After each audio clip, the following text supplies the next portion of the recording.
What's going on, everybody? This Afro Think Tank. I want to bring this to you because I think it's something that we need to be talking about in our community as far as how our children are educated, because I think this might be the wave of the future. And it's how we allow our children to utilize technology in school. I think technology should be used in school, right? In appropriate means. But I think when it comes to the actual process of learning, I think we need to go low tech with it. Because if you notice, these children nowadays, even though they're communicating more than they've ever communicated, they don't really know how to communicate. And even though they're learning more than they've ever learned, they don't really know how to retain that information, right? Because the physical process is being taken out of it because they're kind of like typing it, right? You know how when you write something down, right, you seem to memorize it? It's almost like you imprint yourself as the code of the alphabet, and the rules and structures of the words seem to somehow imprint that information into your brain a little bit more solidly than reading a text on a computer screen or typing it in. You kind of remember it more. Like back in the day when people used to write their rhymes, people actually memorized the songs that they wrote. Now these kids, they're reading their rhymes off of something they typed, and they can't even remember their song, the words to their own song. Right. So this school, I think now it's going to be difficult because the kids that are growing up today, they don't even know what it's like to go to school and not have these advantages. Right. And with ChatGPT making it even worse than when Google came out, because I didn't even have Google. I had to go to the library. I had to actually open up the book and find it, because they'll say the answer's in the book, but I'm not going to tell you where it is. So you would have to open the book and just based off the subject, find out where the answer is. And through the paragraph, you had to, that process of discovery, the process, that research, right? Because you have to research, you have to go through the process of researching, and by going through the process and the struggles and the stressfulness of having a book open, looking for the information that you need, right, for your test, your quiz, or your exam, and having the frustration and the friction of not being able to find it so easily, that process develops you. It grows you. It etches things into you because you got to read paragraphs to look for it. It forces you to read more information that not even a part of your program, but you're inadvertently learning other things while you're looking for that one thing. And it's also teaching you the process of how to research. That's why if you look at the people around my age, when we make videos, we tend to have more receipts to go with it because we know how to research. We remember having a library card. We remember that. And then when Google came out, I never got a chance to use Google, right? That made it easier because instead of going to the library, they'll Google it and find a website. That took out a lot of the process, right? And so it was easier to find the information, but there was still particular parts of it that they would pick up. But we started to lose the capability of practical application within development of our minds. And then now with ChatGPT, well, let's be honest. Now they're just asking a question and getting the answer. They're not going through any of the stresses of learning how to go through a process, learning how to stress out, trying to do point A to point B, trying to figure out, damn, I need 3 books to figure out this one question to go to my essay, right? That I need to physically write out. Like, we need to get back to putting the physicality back in education. That way we know that the information's in their brain, right? And then after that, we teach them how to responsibly use the technology to enhance that instead of letting them use the technology to replace the capability of them doing it for themselves, because we're going to get to a point where people can't do shit. We're going to have all this technology going to be very advanced, but our brain's going to be mushy. You understand? We won't have the ability to problem solve. These children can't problem solve. You understand? We've always had a problem with that anyway. Children not knowing how to fill out a check. Children not knowing how to fill out a money order. Not knowing how to fill out a job application. We still got that issue, still, right? And the world is getting even more technologically advanced. And so our children need to learn how to do other things, right? Things that are way more advanced than what it is that we had to know growing up. Our children damn near need a PhD in life before they get to life, right? So they need to have a PhD on how to research and how to find the answers to the questions that they need, how to get through the processes they need to get through in order to get what they need. How intimidating is it for a child to go to the Department of Motor Vehicles, get their own driver's license, to get their own ID, to get paperwork done? How old do they got to be before they're more comfortable to do it and don't need their parents to do it for them because they've been enabled by a system that says you don't have to physically do anything? You know what I'm saying? So we got to incentivize our children to use scrap paper, and I want to see how you got it out. We're not going to let you use ChatGPT, and we're not going to let you use ChatGPT to get the scrap paper either. We need to have AI technology to go over and verify everything that's created by these students. Every test, everything, right? We need to get on that, and we need to do that within our households, the way we teach our children, and we need to implement that in our schools. And we need to bring this shit up, in those meetings, that we be going to, right? When it comes to our students and in our community, we need to get our where we are, we need to get our districts involved, and they need to change the way school operates, because right now children ain't learning nothing. They just going through the motions while they become of age to release them into a world they're not prepared for. So anyway, you guys tell me what you think about this in the comment section. It's Afro Think Tank. Learn something, teach something. I'm out. Right now, a huge change is being considered for thousands of Australian classrooms, and it involves ditching computers and going back to basics, pen and paper. Why? Because test results are going backwards, and there's an increasing belief that screens and high tech doesn't mean high performance for our kids. All right, girls, come on in. As these students file into Year 7 maths. All right, good morning, Year 7. Good morning, Miss McNamara. Have a seat.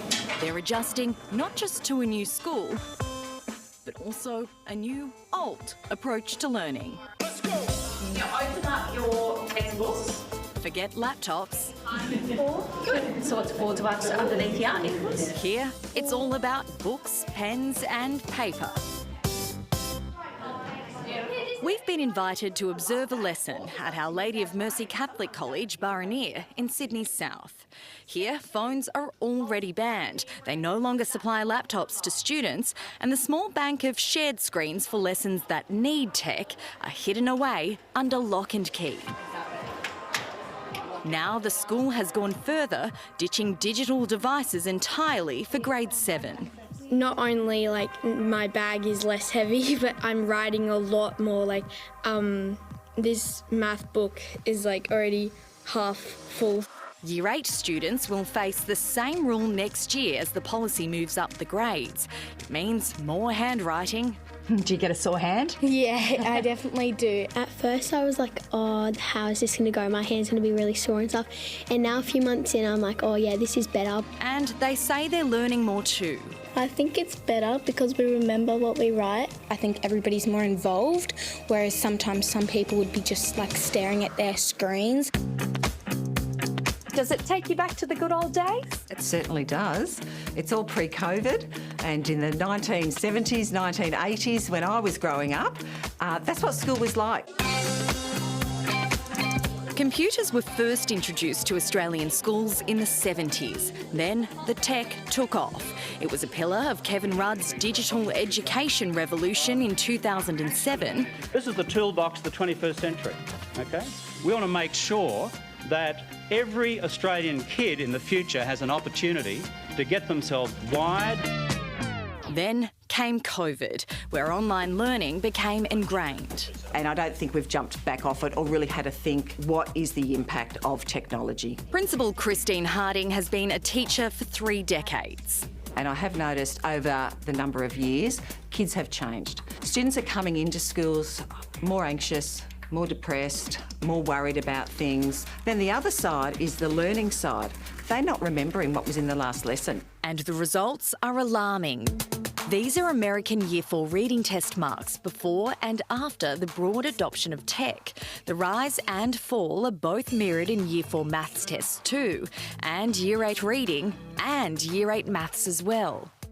It's frightening. I think it's the impact on social skills, mental health, problem solving, executive function, critical thinking, creativity that we should actually be as worried or more worried about. Do you think that's what we're seeing here in Australia as well? Yeah, I do. And the PISA results are showing that first world countries, basic literacy and numeracy results are going down. PISA is the world's largest test of 15-year-olds' literacy, numeracy and science skills. In the latest exam, Aussie students scored 25 points lower than those of the same age who sat the same test in the early 2000s. It's considered a level that would have been expected of 14-year-olds 20 years ago. So do you think devices are making kids dumber? No, I don't think they're making kids dumber, because I actually think kids are a lot smarter than what we are. What I think they are doing is that they're stopping kids thinking themselves. And more Aussie students could soon find themselves going low-tech. Sydney Catholic Schools, which controls 147 schools, is right now reviewing its computer policy and considering whether or not to wind back the use of laptops for all children in the first few years of high school. The pendulum always swings. I think we have hit way too far one end of the digital tech in education, and I do think it's swinging back. In Burraneer, Year 11 and 12 students have the choice to use laptops, but most choose not to. Teachers can already see the difference. Oh, it's chalk and cheese. We've had a significant increase in comprehension. There's a lot more work happening, a lot more dialogue happening, and critical thinking has increased as well. Who thinks not having laptops is helping them learn more in class, and why? Because I've noticed like a big improvement in my handwriting. It helps us learn because computers are a distraction. When we don't have a laptop, it forces us to use our brains.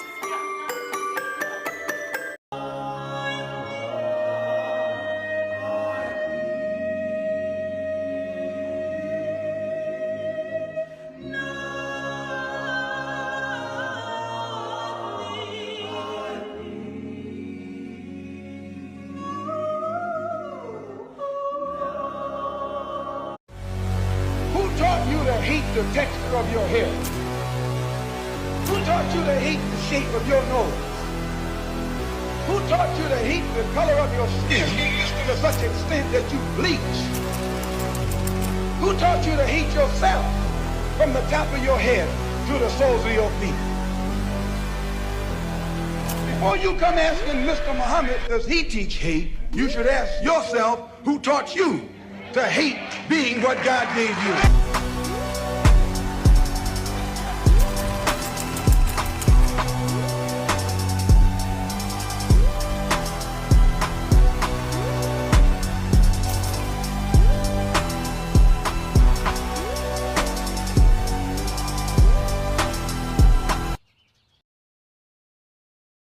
Free Sudan! Boycott diamonds and gold! Free Sudan! Boycott diamonds and gold!